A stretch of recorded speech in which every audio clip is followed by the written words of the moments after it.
Halo pendengar setia podcast, salam semesta. Kembali lagi bersama kita yang ngapak hanya di podcast Teblog, tempat dimana kamu bisa belajar tentang sains, teknologi, serta tips dan trik yang menarik seputar sains dan teknologi itu sendiri tentunya. Di kesempatan kali ini kita membahas suatu topik yang sebenarnya cukup penting untuk mengembangkan skill ya. Kita akan bahas buat tips di mana orang tuh juga sangat butuh informasi ini secara update. Kenapa demikian? Supaya kita lebih tahu gitu. But gini, yang saya ingin share kepada teman-teman adalah teman-teman tuh segera mungkin tuh menemukan jati diri dan Anda itu merasa Anda ingin pro di bagian bidang tersebut. Kalau jawabannya itu hanya rebahan ya saya nggak bisa jawab. But kita harus belajar tentang menjadi seorang yang profesional dalam suatu bidang agar mendapatkan sebuah apresiasi dan pastinya nggak akan kesulitan dalam melakukan suatu hal.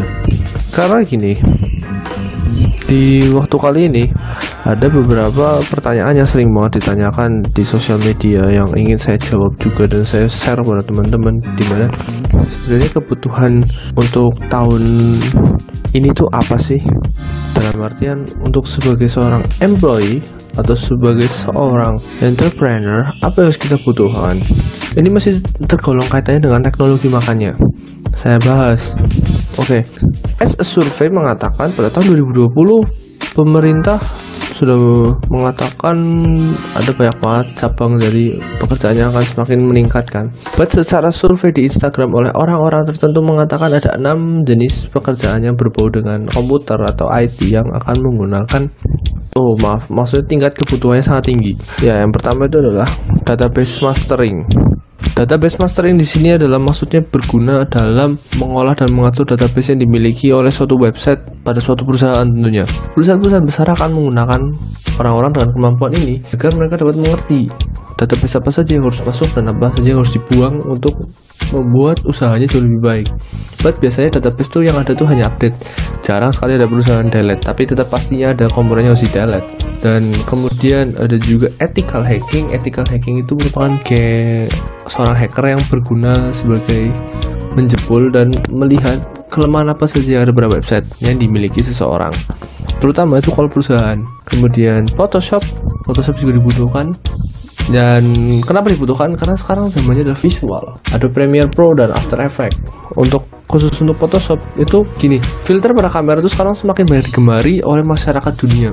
Nggak cuma di Indonesia aja, banyak banget yang membutuhkan itu. Oleh karenanya nggak segan orang-orang itu untuk menyewa orang-orang yang mahir di bidang ini. Jadi kalau di dalam perkuliahan seperti yang saya lakukan itu ada banyak sekali orang-orang yang berlomba untuk pro dalam Photoshop, Premiere Pro, After Effects, Audition, dan masih banyak lagi tools dalam Adobe. Adobe merupakan produk yang saya bilang itu memang untuk orang-orang profesional, bukan untuk orang macam-macam. Kalau orang yang non profesional ya silahkan pakai Filmora kalau untuk editing video. Ada Canva juga kan sekarang, ada Vegas Pro. Kalau edit foto sih memang yang terkenal hanya Photoshop ya. Saya sih kurang paham dengan yang alternatifnya Photoshop, seperti itu. Nah, kemudian yang terkenal lagi adalah data science dan machine learning engineering. Ini sebenarnya hampir mirip, kalau machine learning hanya untuk pada keperluan mesin dan data science itu pengolahan data yang lebih kompleks. Kenapa itu sangat dibutuhkan? Karena semakin hari pangsa pasar akan terus berubah, akan terus mengikuti tren dan akan melihat bagaimana segalanya itu berubah dari yang dulunya konsumen menggunakan pasar offline, sekarang online sangat tinggi, dan bahkan umur pengunjung itu bisa kita lihat, kita bisa tahu apa saja sih gitu loh. Itulah mengapa kalau teman-teman sadari sekarang zamannya mengiklan, maka target pasar adalah anak remaja atau anak berumur di atas 20 tahun tapi masih di bawah 30 tahun. Kenapa demikian? Karena begini, influence atau daya dorong untuk melakukan marketing itu sangat tinggi. Contohnya adalah ketika seseorang melihat konten yang pada dasarnya itu menarik dan itu dicerna oleh orang-orang di bawah 30 tahun dan terutama remaja, maka mereka akan lebih mudah cenderung ingat brand-brand tersebut dan suatu saat mungkin bisa membelinya. Berbeda jika kita menyasar pada orang tua belum tentu akan ingat karena sudah beda ya. Dan maka dari itu sosial media saat ini termasuknya berubah. Itulah yang nanti menjadi pekerjaan yang salah satunya yang cukup diminati juga adalah digital marketing. Digital marketing itu sebenarnya masih secara umum, tapi kita harus lebih tahu dan kita harus lebih spesifik. Sebenarnya digital marketing itu apa? Misalnya TikTok, website, terus Instagram, WhatsApp sekalipun, Telegram, Twitter, atau Facebook, bahkan YouTube juga. Kenapa demikian? Karena gini, pada dasarnya dalam sosial media survei mengatakan Facebook masih peringkat nomor 1. Di segala umur, Facebook masih sering diminati gitu. Yang kedua adalah platform YouTube. Kenapa YouTube saat ini sangat tinggi trafficnya? Karena YouTube diprediksi beberapa tahun ke depan akan menggeser Google sebagai mesin pencari. Walaupun keduanya dalam satu perusahaan yang sama, perbedaan mendasarnya adalah ketika Anda melakukan searching atau pencarian data, ketika Anda menggunakan YouTube, Anda akan mendapatkan sebuah tutorial yang lebih jelas. Adanya benar penjelasan dari berupa video. Kenapa? Karena anak-anak di bawah 10 tahun, termasuk survei juga mengatakan anak-anak 10 tahun cenderung lebih suka melihat suatu video dibanding membaca suatu gambar. Walaupun sebenarnya gambar itu kita bisa baca dengan ilustrasinya dan bahkan buku ya, makanya buku itu sudah mulai hilang. Dan karena itulah soft skill seperti ini sangat dibutuhkan. Dan khusus untuk digital marketing itu memang harus lebih spesifik. Dan yang paling banyak diminati itulah kemampuan untuk melakukan iklan, pengiklanan. Itulah mengapa advertiser dalam digital marketing sekarang semakin dicari. Dan ilmu yang harus bisa Anda lakukan adalah Facebook Ads, yang nantinya menjadi rangkap dengan Instagram Ads karena satu perusahaan. Kemudian ada Twitter Ads sekarang yang sudah cukup terkenal, apalagi pengguna Twitter sekarang semakin aktif. Kemudian ada juga TikTok Ads. Betul, TikTok Ads itu juga sangat digemari saat ini. Dan TikTok itu audiensnya berumur 25 tahun hingga 15 tahun rata-rata. Bukan berarti yang di bawahnya nggak ada, tapi rata-rata segitu. Yang dimana dengan begitu pengembangan bisnis atau pengembangan suatu konten semakin meningkat. Jadi beda banget. Ketika dulu kita hanya tahu Facebook aja dulu belum bisa mengiklan. Sekarang sudah bisa mengiklan. Suatu sosial media besar bagi saya itu parameternya sudah bisa melakukan pengiklanan. Dimana pengiklanan itu sudah rinci. Rincinya bagaimana? Yang pertama, sebagai digital marketer, Anda akan disuguhkan tentang jarak umur yang akan Anda tembak itu mana. Ketika produk Anda untuk anak remaja, ya Anda akan tembak di umur belasan tahun.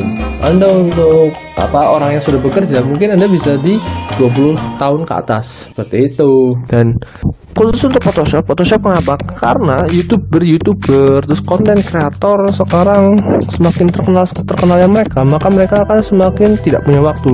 Karena itu orang-orang yang mahir di bidang itu akan selalu dicari dan dipanggil. Untuk data science dan machine learning itu untuk mana? Tentu saja untuk perusahaan-perusahaan besar yang sudah menggunakan pengolahan data, termasuk untuk database pro ya. Hacking pun sama dibutuhkan, terutama untuk perusahaan-perusahaan yang berkutat di dalam perbankan yang pokoknya perputaran uangnya besar. Inilah juga saya ingin mengatakan ada beberapa pertanyaan juga yang mengatakan sebenarnya website yang paling kuat itu website apa sih? Jawabannya adalah website yang ilegal kontennya.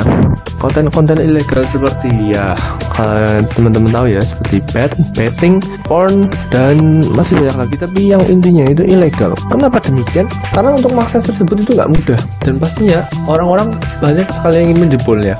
Karena perputaran uang di situ sangat tinggi, tanpa perlu munafik. Traffic yang ada pada website tersebut sangat tinggi karena pengunjung sangat banyak. Itulah mengapa kita harus pelajari betul. Dan itulah mengapa etika hacking itu sekarang terus-terusan bisa dibilang terus dicari lah, agar kita mengerti sistem yang baik itu seperti apa, sistem yang tepat seperti apa, dan dengan begitu kemampuan website itu terus terukur. Itulah mengapa. By the way, maaf kalau ada suara berisik ya teman-teman. Dan juga saya ingin mengatakan di 2020 ini sekarang penggunaan traffic internet sangat tinggi. Sejak corona saja itu menambah 25% atau sekitar 2,5% atau sekitar berapa puluh ribu atau berapa juta orang gitu yang ada di Indonesia ya, sekitar ya itulah ya. Apalagi ini kalau kita lihat mahasiswa, anak sekolah itu sudah menggunakan internet semuanya. Oleh karena itu anak kecil pun sekarang sudah diajarkan penggunaan internet, baik untuk pembelajaran atau untuk melakukan berbagai kegiatan menambah ilmu pengetahuan. Oleh karena itu sebagai orang tua Anda juga lebih tahu kalau Anda sudah punya anak ya. Karena itu untuk yang mempertanyakan apa yang harus saya pelajari sekarang, ya silahkan pilih dari 6 itu. Dan kalau menurut saya pribadi yang paling mudah, kalau saya harus runutkan dari ke-6 tadi adalah yang pertama adalah digital marketing. Digital marketing Anda akan belajar banyak hal tentang copywriting, konten, iklan, dan semacamnya. Nggak terlalu sulit karena itu setiap hari Anda bisa lihat. Yang kedua adalah ya mungkin tadi itu pengolahan database atau Photoshop lah, ya seperti itu, atau content creator. Yang ketiga adalah sebenarnya itu sudah termasuk kayak high skill ranking, ya dimana data science, machine learning, engineering, dan ethical hacking itu ya mengikuti, itu kan passion, nggak bisa dipaksa.